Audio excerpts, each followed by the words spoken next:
Social മീഡിയയെ ഞെട്ടിക്കുന്ന വ്യത്യസ്തമായ പല വീഡിയോകളും വൈറലാകുന്നത് പതിവ് കാഴ്ചയാണ്. അങ്ങനെ ഒരു വീഡിയോയാണ് സോഷ്യൽ മീഡിയയിൽ ആളുകൾ ഇപ്പോൾ കാണുന്നത്. സംഭവം ഇവിടെയല്ല, അങ്ങ് മെക്സിക്കോയിലാണ്. മെക്സിക്കോ തീരത്തടിഞ്ഞത് ജീവനുള്ള ഓർ മത്സ്യം.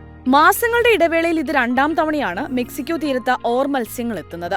സിനലോവ തീരത്ത് നിന്നാണ് മത്സ്യത്തൊഴിലാളികൾ ഓർ മത്സ്യത്തെ കണ്ടെത്തിയത്.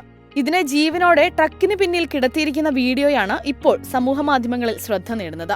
മത്സ്യം വാലിട്ടടിക്കുന്നത് ശ്വാസമെടുക്കാനുള്ള ശ്രമമായിട്ടാണ് ദൃശ്യങ്ങളിൽ കാണുന്നത്. സ്വാഭാവിക ആവാസ വ്യവസ്ഥയിൽ നിന്ന് മാറിയാൽ ഇവയ്ക്ക് അധിക സമയം ജീവിക്കാൻ സാധിക്കില്ല. ഈ മത്സ്യത്തിന്റെ വരവ് ദുരന്ത സൂചനയെന്നാണ് പ്രദേശവാസികളുടെ വിശ്വാസം. വരാനിരിക്കുന്ന പ്രകൃതി ദുരന്തങ്ങളുടെ സൂചനയായിട്ടാണ് ഇവിടെയുള്ളവർ ഓർ മത്സ്യത്തിന്റെ വരവിനെ കാണുന്നത്. കടലിൽ ഏകദേശം 1640 അടിയോളം താഴെയാണ് ഇവ വസിക്കുന്നത്.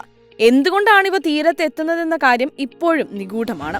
കടൽക്ഷോഭം രൂക്ഷമാകുമ്പോൾ പരിക്കേറ്റതാകാം ഇവ തീരത്തെത്തുന്നതെന്നാണ് മറ്റൊരു നിഗമനം. ഇര തേടിയാകാം ഇവ എത്തുന്നതെന്നും മറ്റൊരു വാദമുണ്ട്. എന്നാൽ ഏറ്റവും പ്രസക്തമായത് മറ്റൊരു കാര്യമാണ്.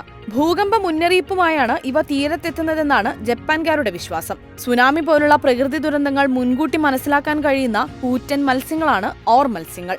പൊതുവെ ഭൂകമ്പ ഭീഷണിയുടെ നിഴലിൽ ജീവിക്കുന്ന ജപ്പാൻകാർക്ക് മീനുകളുടെ വരവ് ദുരന്ത സൂചനയാണ് നൽകുന്നത്.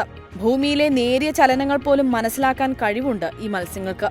സാധാരണയായി ഭൂകമ്പവും സുനാമിയും പോലുള്ള ദുരന്തങ്ങൾക്ക് മുന്നോടിയായി ഓർ മത്സ്യങ്ങൾ തീരത്തടിയുമെന്നാണ് ജപ്പാൻകാരുടെ വിശ്വാസം. അവരുടെ വിശ്വാസത്തിന് ശാസ്ത്രീയമായ തെളിവുകളൊന്നുമില്ലെങ്കിലും ഇത് ബലപ്പെടാൻ കാരണമായി 2011 ഫുകുഷിമയിലുണ്ടായ ഭൂകമ്പം ഒരു പ്രധാന ഉദാഹരണമായി കണക്കാക്കുന്നു. അന്ന് 1500-ലധികം ആളുകൾക്കാണ് ഈ ദുരന്തത്തിൽ ജീവൻ നഷ്ടമായത്. ഈ ദുരന്തത്തിന് മുന്നോടിയായി 1 ഡസനോളം ഓർ മത്സ്യങ്ങൾ ജപ്പാൻ തീരത്തടിഞ്ഞു. പാമ്പിനോട് സാമ്യമുള്ള കൂറ്റൻ ഓർ മത്സ്യങ്ങൾക്ക് 20 അടിയിലധികം നീളം വെക്കാറുണ്ട്. സമുദ്രനിരപ്പിൽ നിന്ന് ഏകദേശം 660 മുതൽ 3280 അടി വരെ ആഴത്തിലാണ് ഇവ കാണപ്പെടാറുള്ളത്. വെള്ളി നിറത്തിൽ തിളങ്ങുന്ന ശരീരവും ചുവപ്പ് നിറത്തിലുള്ള ചിറകുമാണ് ഇവയ്ക്കുള്ളത്. ജപ്പാനിൽ നമാസു എന്നാണ് ഓർ മത്സ്യങ്ങൾ അറിയപ്പെടുന്നത്. കടൽ രാജാവിന്റെ കൊട്ടാരത്തിലെ ദൂതന്മാരാണ് ഈ മത്സ്യങ്ങളെന്നാണ് ഇവിടുത്തുകാരുടെ വിശ്വാസം. ഓർ മത്സ്യങ്ങളിൽ തന്നെ 3 വിഭാഗമുണ്ട്. അതിൽ ഏറ്റവും വലുതാണ് ജപ്പാൻകാരുടെ മരണദൂതന്മാരായ ഓർ മത്സ്യങ്ങൾ. ചെറിയ മത്സ്യങ്ങളും കൊഞ്ചുകളും ജെല്ലി ഫിഷുകളും ഒക്കെയാണ് ഇവയുടെ ആഹാരം. ആഴക്കടലിൽ വസിക്കുന്ന ഇവ തീരത്തെത്തുന്നത് അപൂർവമായി മാത്രം.